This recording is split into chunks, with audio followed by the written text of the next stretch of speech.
Salutare, oameni frumoși! Ce faceți, dragilor? Bine ați venit la etalarea pentru luna august, luna voastră, la mulți ani, leilor născuți în august.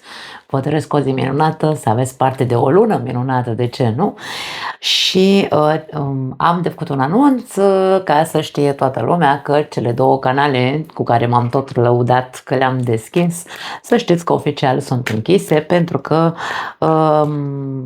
m-am iluminat și eu și mi-am văzut cumva lungul nasului și mi-am spus, băi, nu ești nici psiholog, nu ești nici astrolog, așa că vezi de treaba ta și fă ceea ce știi să faci foarte bine, adică tarot. Așa că de acum înainte ne vom vedea mult mai des cu tarotul și m-am hotărât pentru luna august să deschid etalările generale cu crucea celtică, iar apoi următoarele etalări vor fi, bineînțeles, despre iubire, despre bănuți și despre bonus. Voi vedea cam ce mai aduc în prim plan.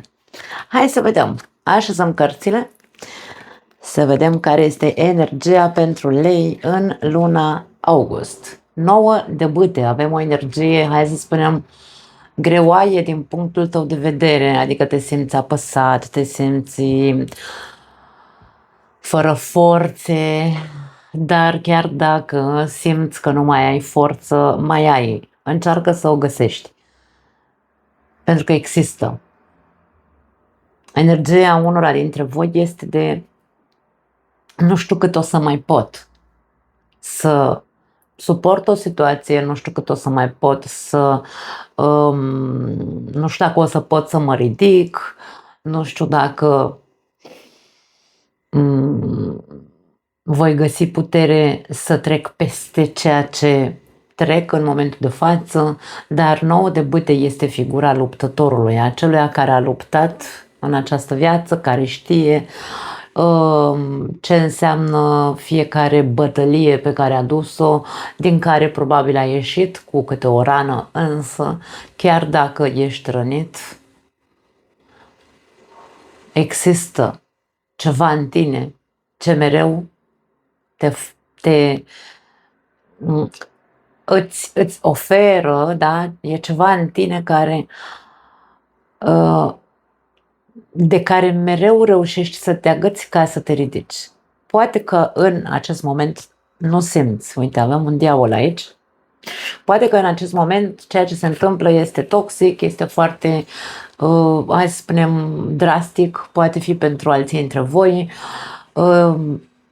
e foarte complicat, ești legat, diavolul arată niște legături, ești legat de mâini, de picioare, e o situație care te obligă cumva să mai stai. E o situație în care ești obligat să mai stai. Îmi vine să zic, da. Bun, am uitat să spun de la început că acest set de oracol îl vom folosi la sfârșitul etalării, să scoatem o carte pentru a vedea, nu știu, un sfat, o concluzie, ceva în plus față de ceea ce vom vedea în etalare. Situația, avem un paș de cupe. Pentru unii dintre voi, poate că această situație ne arată o sensibilitate sau o vulnerabilitate emoțională pe care tu o ai. Pentru alții dintre voi, această vulnerabilitate poate avea legătură cu un copil, dacă aveți copii. Pentru alții dintre voi are legătură pur și simplu cu voi, că sunteți nu neapărat că goliți de sentimente sau nu mai simțiți, nu neapărat asta, dar este un soi de, aici situația arată un nou început, e momentul să cumva acum aici vedem că trebuie să te ridici și să găsești acele forțe pe care mereu le-ai găsit în interiorul tău, aici ca și cum să fii pur, da? Această situație în care te afli acum are nevoie de un nou început, curățat de toate, nu știu, hai să le numim traume sau ce-or fi, că se întâmplă acolo cu diavolul ăla, da? E un soi de puritate care se cere, puritate emoțională, chiar dacă te simți vulnerabil, încearcă să fii cât mai reînnoit, îmi vine să zic, pe interior. 9 de monede și 7 de băte are legătură cu independența. Cu independența ta, poate financiară pentru unii dintre voi, sau cu respectul de sine. De ca și cum e momentul să începi, da? Un nou început. Începe, chiar dacă te simți fără puteri, te simți foarte vulnerabil în acest moment, în această lună, începe să investești. Pajii sunt întotdeauna, au ceva în mână, ăsta are ocupă. Investește în partea ta emoțională, ca să te poți pune pe picioare din punct de vedere al respectului de sine, ca să te pui pe picioare din punct de vedere financiar, în cazul în care diavolul ăsta arată o dependență emoțională, financiară nu contează. Aici vorbim despre ai nevoie să-ți recuperezi independența și autonomia interioară tu la nivel foarte personal. Ai foarte multe, hai să spunem așa, frâne. 7 de bâte este o carte de apărare și protecție. Ne arată niște limite. Te simți limitat. Ca și cum nu ai resurse emoționale să te pui pe picioare, să investești în tine ca respect de sine. Încearcă să găsești maniera să o faci. Poți, tu poți. 9 de bâte este o energie de tu poți, ți se spune, da? Important este să te pui la drum, să începi să te îndrepți către tine și atât.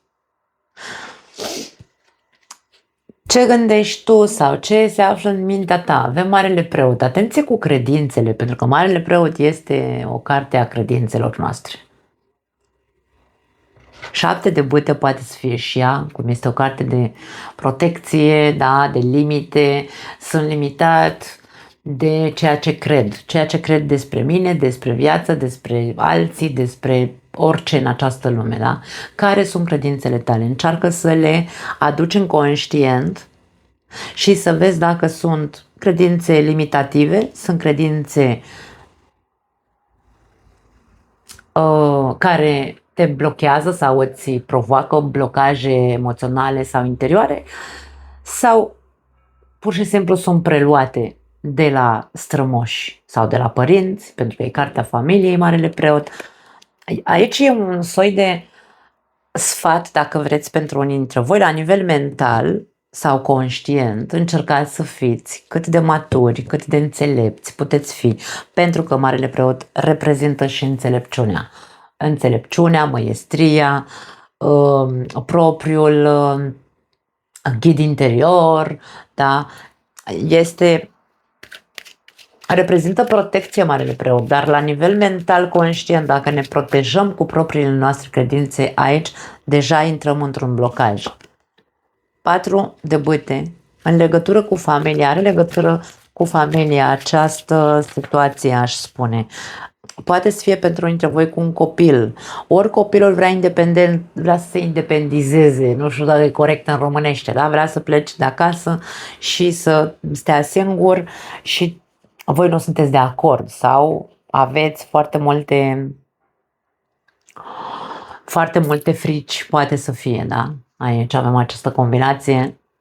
Mi-e frică să-mi las copilul pentru că e prea mic, de-abia a făcut 18 ani și el vrea să plece de acasă.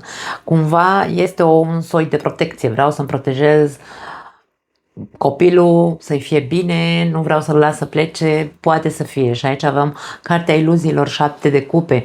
7 de cupe poate fi, pe lângă faptul că poate fi o iluzie, o stare mentală de, cum zic eu, câteodată cai vers pe pereți. Visez la ceva, dar e doar la nivel de speranță, la nivel de când oi fi eu pe picioarele mele, când oi fi eu nu știu cum, când când o înfinui mai bine, după aia te lasă mama să pleci de acasă, că în general mamele facem asta. Deci aici e un soi de speranță iluzorie, dar 7 de cupe este și o carte de planuri, da? Opțiuni. Am mai multe planuri, am mai multe opțiuni aici, nu știu care e cea mai bună opțiune pentru mine. E bine, din punct de vedere conștient, pentru că se află toată această combinație pe partea ta conștientă, aici vorbim despre, ok, care sunt ideile pe care tu le ai, care sunt ideile legate de structură, de stabilitate, de seriozitate, de, nu știu, de armonie, de totul să fie bine. Care sunt aceste planuri și idei pe care tu le ai? Care sunt opțiunile ca tu să obții ceea ce îți dorești? Întreabă-te dacă sunt reale sau nu. Aici există. Una dintre opțiuni este reală, este cea corectă pentru tine. Dar dacă în momentul de față ești vulnerabil, încă nu ai încredere totală în tine, nu ai încredere totală în viață, în lume, încearcă să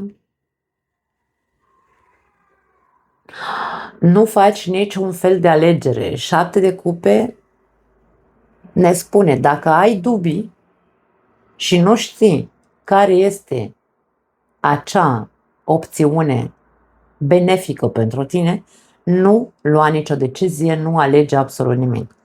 Deocamdată mai așteaptă, încearcă să fii cât de înțelept poți, încearcă să te gândești cu adevărat la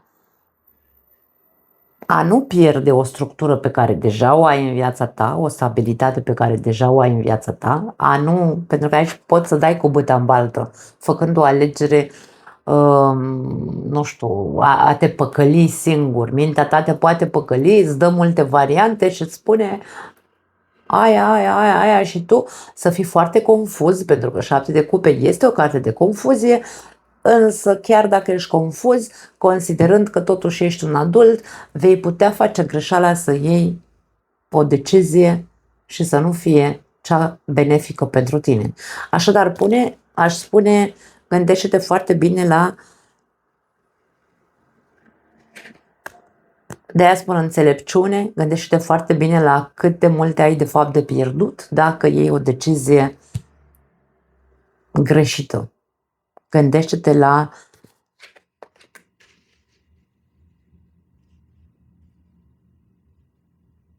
acea bază pe care o ai, pentru că există o bază în viața ta, doar că nu știu ce se întâmplă de fapt aici. Avem diavolul ăsta care ne poate spune foarte multe lucruri. Fiecare dintre voi știți. Ce nu știi sau în subconștient avem un împărat, unicul împărat din tarot. Din nou vorbim despre structură. Ceea ce tu nu știi este că totul se va pune pe picioare, îmi vine să spun. Ceea ce tu nu știi este că poate există, poate este nevoie de un pic mai multă disciplină, un pic mai multă diplomație, poate că e nevoie de un pic mai multă structură la nivel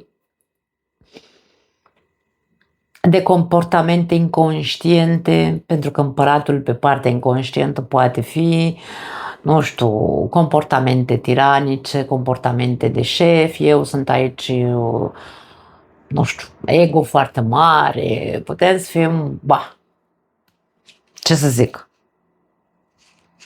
da? Hai să vedem cu ce vine împăratul aici.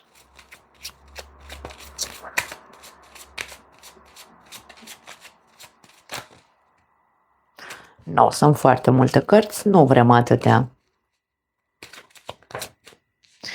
Marea preoteasă a ieșit și Marea preoteasă.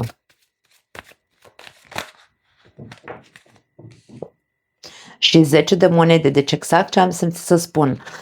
Tu nu știi că există, deocamdată nu poți să vezi, nu este vizibil, există posibilitatea ca totul să se repună pe picioare în viața ta, să-ți recuperezi, nu știu, toată acea stabilitate și siguranță pe care o cauți, însă, din nou aici vorbim despre înțelepciune. E nevoie de înțelepciune. Situația în care te afli acum are nevoie de înțelepciune. Dacă tu ești în momentul de față prea vulnerabil, pajul nu se potrivește cu un împărat, deci nu e la același nivel, nici cu marele preot, nici cu marea preoteasă, deci aici vorbim despre, ok, imaginea acestei linii este aceasta. Nu pot să consider că sunt o persoană, eu sunt șeful în viața mea, nu pot să consider că sunt o persoană adultă, înțeleaptă și protectoare cu mine și cu cei din jurul meu, dacă comportamentul meu este unul inocent sau unul copilăros. Nu pot să mă consider. Da. Poate fi foarte multă sensibilitate emoțională, dar pe de o parte, vorbind despre o cantitate extrem de mică, pentru că avem un paj, da? Poate exista sensibilitate emoțională dar în același timp parcă lipsește. Simt foarte puțin. Sau, nu neapărat că nu am sentimente, dar, nu știu, e o goliciune. Avem o imagine foarte mică. Da. Așadar, ai toate șansele să-ți recuperezi acea siguranță pe care o cauți, dar e nevoie să înveți să fii un lider cu adevărat. Un lider cu adevărat se implică. Se implică în a construi siguranță, stabilitate. Se implică în a investi, da? În a investi în structura lui interioară, da? În primul rând se ocupă de el și apoi se ocupă de ceilalți. Un lider știe să își depășească, hai să le numim așa, slăbiciunile. Un lider nu se simte sau nu se lasă, nu că nu simte frică, nu se lasă copleșit de fricile pe care le are. Eu aș spune că luna august pentru lei este, ceea ce ne arată este că leul are nevoie să investească în el și să nu mai facă planuri pentru toată familia sau pentru toată lumea și să se frâneze, să-și frâneze propria creștere, îmi vine să zic. Fără poate unii dintre voi știți, dar alții nu știți faptul că sunteți protejați. Într-un fel sau altul, la nivel spiritual, cineva acolo sus vă iubește, cineva vă protejează, avem atât partea feminină cât și partea masculină, poate că sunt niște bunici care nu mai există sau poate părinți pentru alții dintre voi care vă oferă un soi de protecție. Ideea este că și dacă ești protejat și ești conștient de faptul că ești protejat, pentru că n-ai pățit lucruri atât de oribile pe cât ar fi putut să fie, de aici ca și cum și dacă știi că ești protejat, nu poți să faci pe nebunul cumva. Da.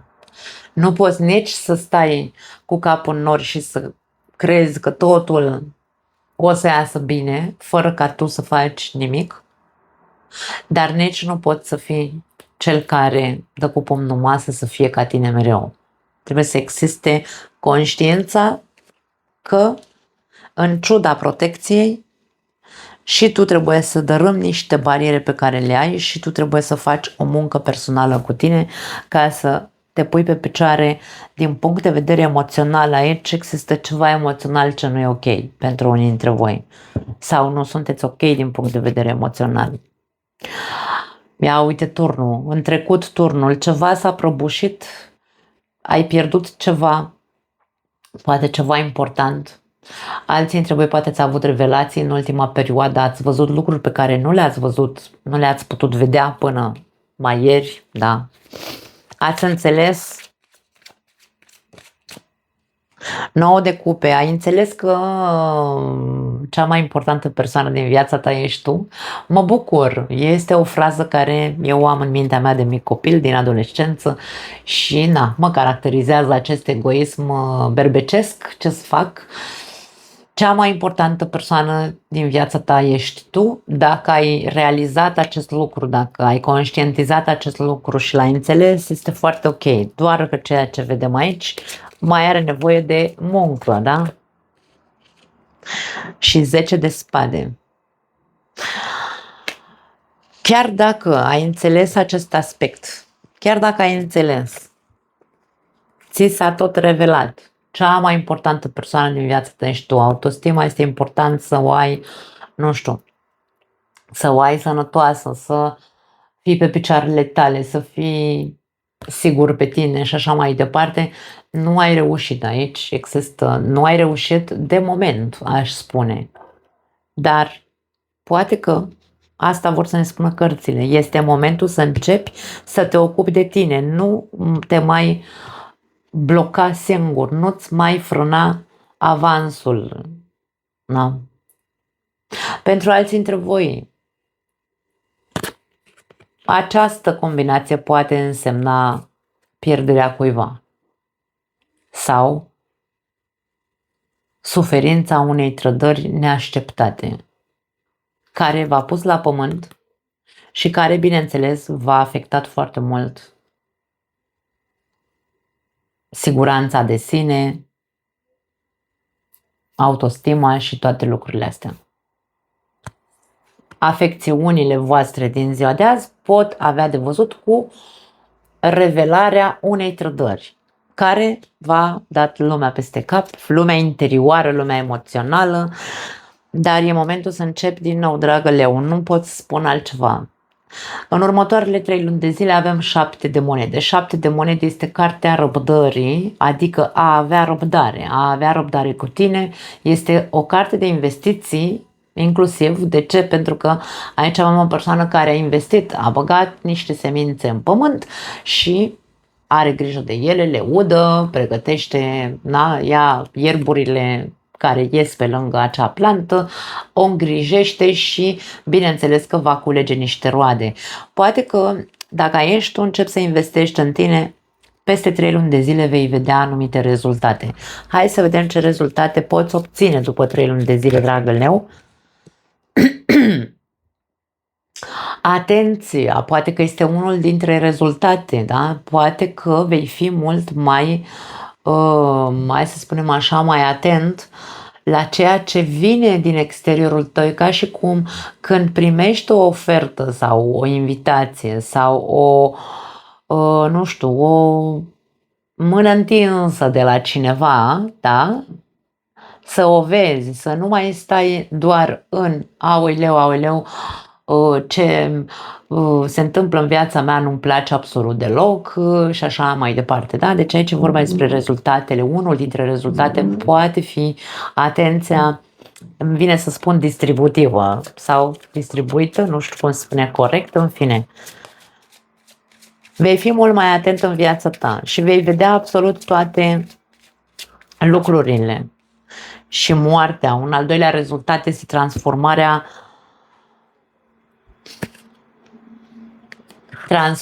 cu adevărat. Este un soi de, vei vedea cât de mult te-a schimbat această situație, făcându-te nu să fii mai vigilent, ci să fii mai atent. Alta este vigilența care arată așa, adică mă apăr, mă protejez, da?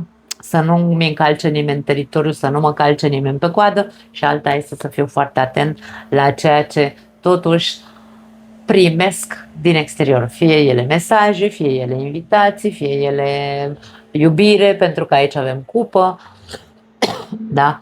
Blândețe din partea altora, sfaturi, nu știu, căldură, primesc orice. Da.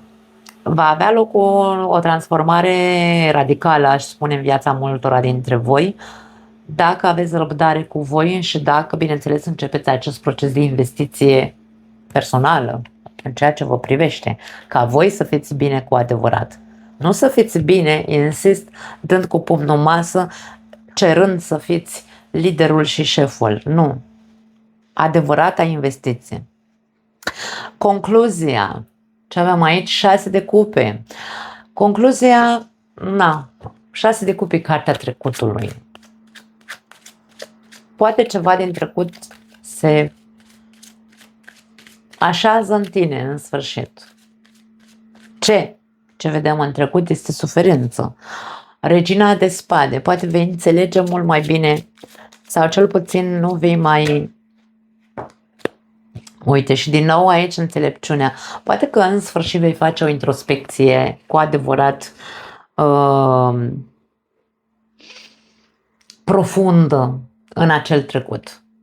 Și vei judeca corect, pentru că aici avem regina de spade. Ea este foarte critică și foarte rece și foarte tăioasă, dar este foarte lucidă.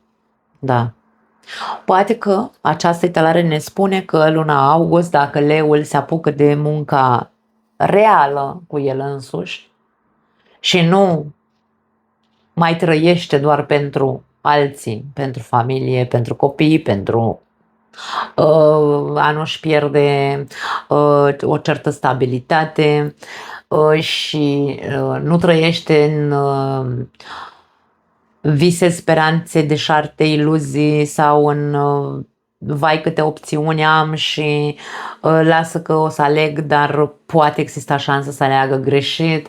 Deci aici vedem că dacă se face această investiție, rezultatele vor fi benefice și mai ales la nivel de trecut, tot ce s-a întâmplat, fie ele traume din copilărie, fie ele traume în trecutul apropiat, vor fi văzute sau inspecționate altfel de mintea ta și de, nu știu, de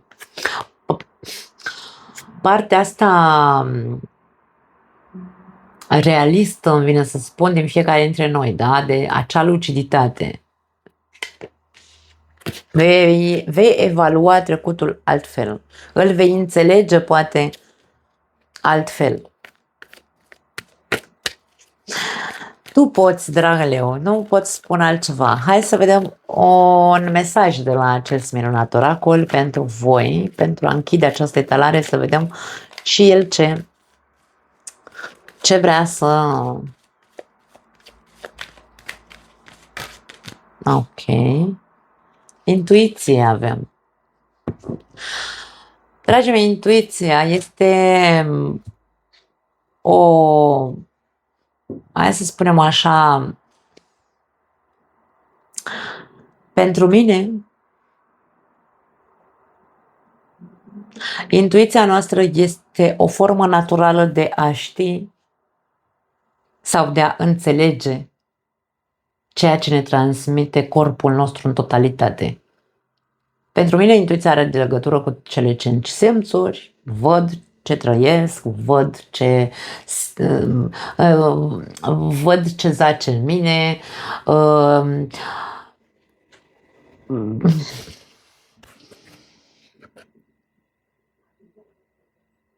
încerc să fiu foarte coerentă, nu pot să îmi ascult doar instinctiv ceea ce îmi transmite la nivel emoțional corpul meu. Trebuie să-mi folosesc toate cele 5 simțuri, inclusiv mintea trebuie să o folosesc, inclusiv să trec prin filtrul rațiunii dacă ceea ce simt este real sau mă las înăbușită de sentimentele sau de emoțiile care mă învăluiesc, da? Pentru că aici poate fi o situație urâtă care s-a întâmplat și mă las copleșită de toate emoțiile și intuiția poate veni din emoțiile noastre, dar are legătură, din punctul meu de vedere, cu cele 5 simțuri, inclusiv cu mintea noastră, cu partea noastră rațională, da. Ascultă-ți intuiția, dar nu doar aia pur emoțională, așa, nu știu, acaparatoare emoțională, nu aia. Aia totală, naturală,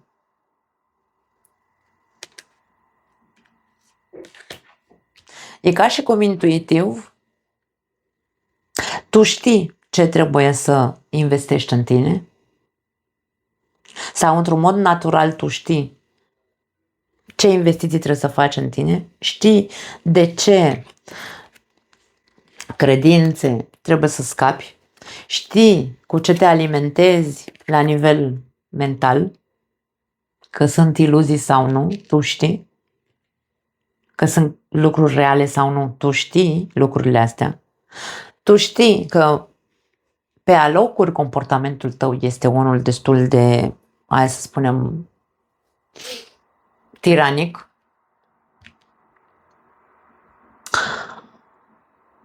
Tu știi cu ce ai rămas din această trădare pe care ai suferit-o sau pierdere pe care ai suferit-o.